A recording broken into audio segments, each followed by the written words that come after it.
Hello there and welcome back to some more Forza Horizon 4. Today we are taking a look at the DLC cars for week number 18 of the car pass, aka the 24th of January 2019. As usual, we received two cars this week, and the theme of this week was race cars from two very different cuts of the cloth. We begin with the 2005 Honda NSX-R GT, 276 horsepower, 224 foot-pound torque, 2,800 pounds of weight, A-Class 744 PI, mid-engined rear-wheel drive. This is a special edition of the Honda NSX-R, specially made to comply with Super JGTC regulations, aka the GT500 cars. They specified that you had to make homologation specials of the race cars, and Honda had to make 5 of these NSX-R GTs. They are essentially NSX-Rs with some additional bodywork, including that snorkel on the roof, which unfortunately is non-functional. They have a wider track, lower suspension. The engine is pretty much exactly the same as it is in the standard NSX-R, so 276 horsepower, 3.2 litre V6 with VTEC. Other than that, yeah, it is pretty much your standard NSX. A very cool looking car. This one was in Forza for a very, very long time. I believe it was in every single game up to the original Forza Horizon, and then this is its return into the Xbox One era. This is the first time we've seen it. It's a car that I really do like. I think it looks absolutely fantastic. I'm a big fan of the Honda NSX, this second-gen NSX without the pop-up headlights. Probably my personal favourite generation of all the NSXs. I really like the new one, though. But this one I think looks absolutely spectacular, and the NSX-R GT, yeah, looks absolutely phenomenal. If you want sort of the closest thing we'll get to a Super GT car here in Forza Horizon 4, this is probably it. So I'm assuming this thing's probably got lots of different designs available for it. It's everything from the good old Takata NSX, the Ray Brig. I'm sure there's several others that you're a fan of. What is your favourite livery for the NSX Super GT cars? Do let me know down below. But yeah, overall as a car to drive as well, this should be absolutely phenomenal. NSXs are always an excellent choice for the drivability. They are fantastically drivable. The V6 is very, very rev happy, very nice, very smooth engine, climbs up the rev range absolutely with no issues, and the handling of these cars is absolutely fantastic. Of course, chassis in part developed with Ayrton Senna, and with the NSX-R GT being sort of lower, a little bit more squat, having a bit more of a stance to it, it should be an even better handling car than the standard NSX-R. Also, interesting thing to note is I believe the NSX-R is a wheel spin only car. So if you haven't been able to get that car, this is a perfect substitute. In fact, it's a better substitute because it's a better car technically. So there you go. Anyways, next up we have the 1929 Mercedes-Benz Super Sport Kurz Barker Roadster.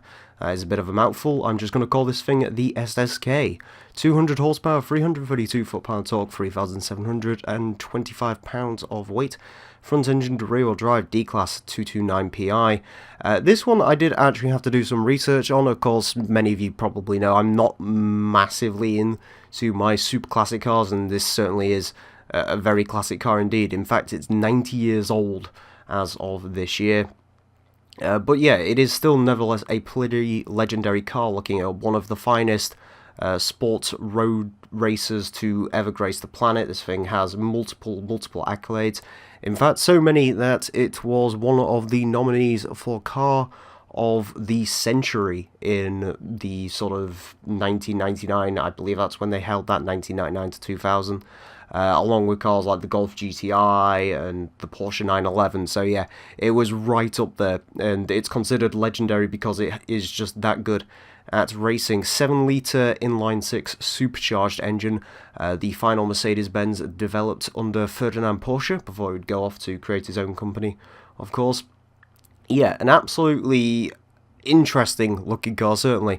I think it might be one of the oldest cars, if not the oldest car that we have in this game. I don't remember if the old Bugatti race car is in this game. It is part of the rear classics, as you'd expect. Interestingly, not part of classic race cars, although I guess they didn't want it in there because a lot of those things are sort of A-class and stuff, and this is a lowish D-class car.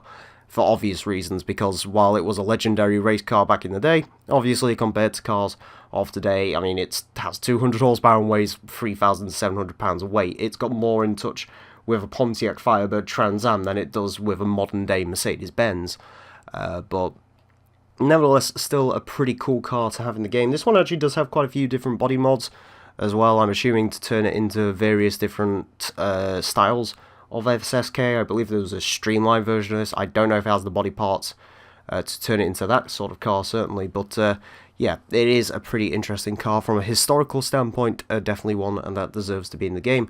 And this week in general, yeah, pretty good week. The Mercedes would not usually be my sort of thing, but being supercharged and having quite a bit of history behind it, I do quite like it, and I've always liked the NSX-R GT.